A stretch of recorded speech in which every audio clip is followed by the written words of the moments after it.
welcome back to my channel. I hope you're all doing well out there. And today we're going to head back to the 90s for an R-rated thriller. But before we get into it, do me a favor, like, comment, and subscribe. I greatly would appreciate that. And also, as always, a shameless plug for my TeePublic store. I'll leave a link for that in the description box below.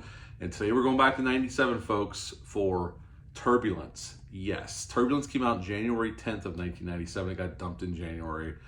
It's rated R, hour and 40 minutes long. Had a budget of $55 million from what I found online, and when it was released, it only made $11.5 million.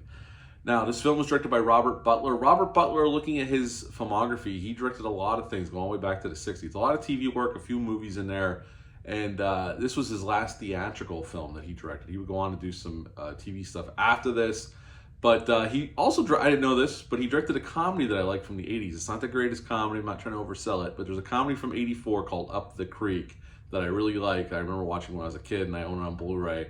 He directed that film as well.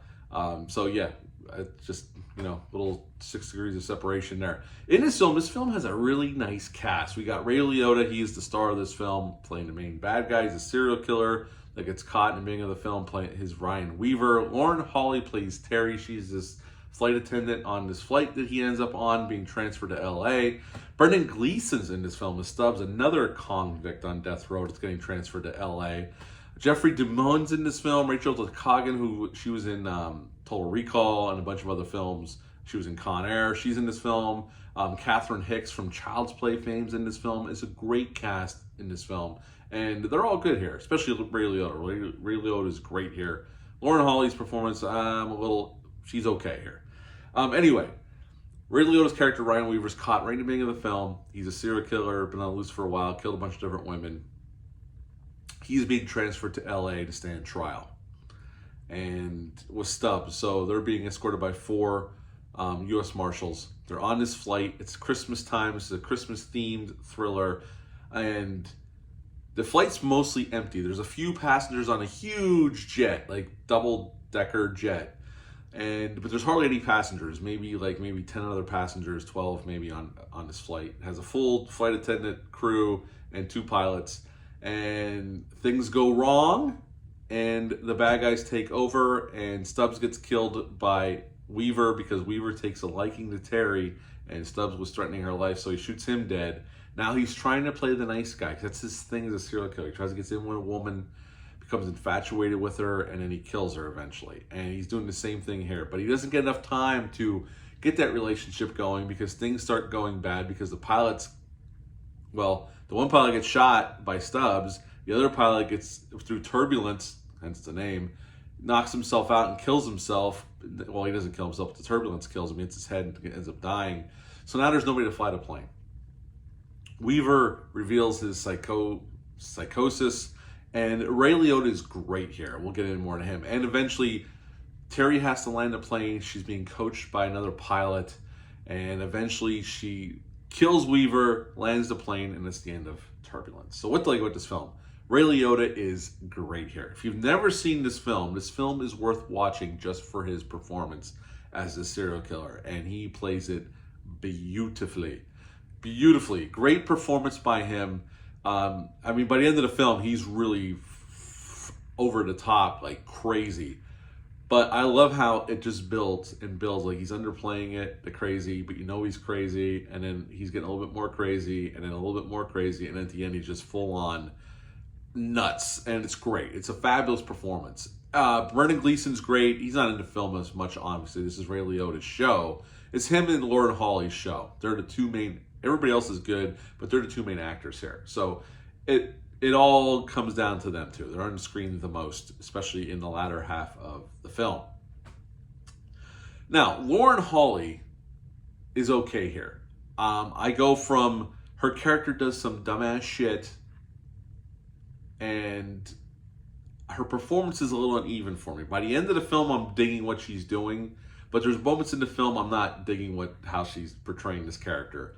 I almost wish they would have cast somebody else in somebody's like, I could totally see this would have been something Halle Berry would have played, and she would have been a much better fit for this kind of role. I just think Lauren Holly has a hard time projecting that strength that she needs to have.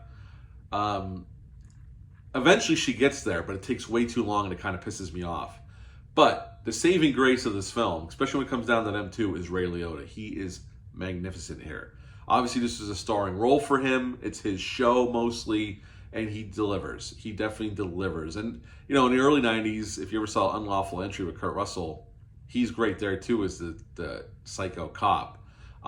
That's another great. I mean, Ray Liotta was great. He always played a bunch of bad guys, but he's, especially because this is his movie, he's great here, and he doesn't disappoint whatsoever. It's a shame this movie didn't do better. It was supposed to come out in December of '96, but they pushed it back to January, which was legitimately back then the dumping month for movies. That's where movies went to die because they had terrible test screenings, and they pushed it off to January. Plus, the advertising campaign got messed up. We'll talk about that in a minute.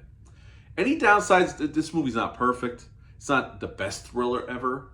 It's really not. It definitely goes into unbelievable territory, like over-the-top stuff. There's some over-the-top shit in this movie for sure, and it might take some people out of it. But honestly, I haven't seen this since the 90s. I remember renting this back in the 90s, but that's the only time I ever saw it. I picked this 4K up from Kino Lorber, the fine folks at Kino Lorber, who did a great job on the transfer, by the way. The movie looks spectacular.